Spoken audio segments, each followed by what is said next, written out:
ஸ்ரீமதி பாலிவுட் யூடியூப்ல கூட வீடியோ எடுத்துருக்கான்.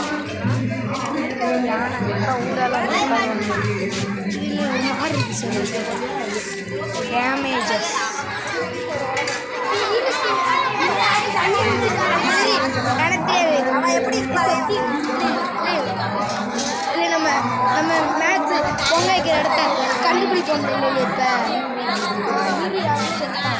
இப்ப நீ அப்படியே யாருமே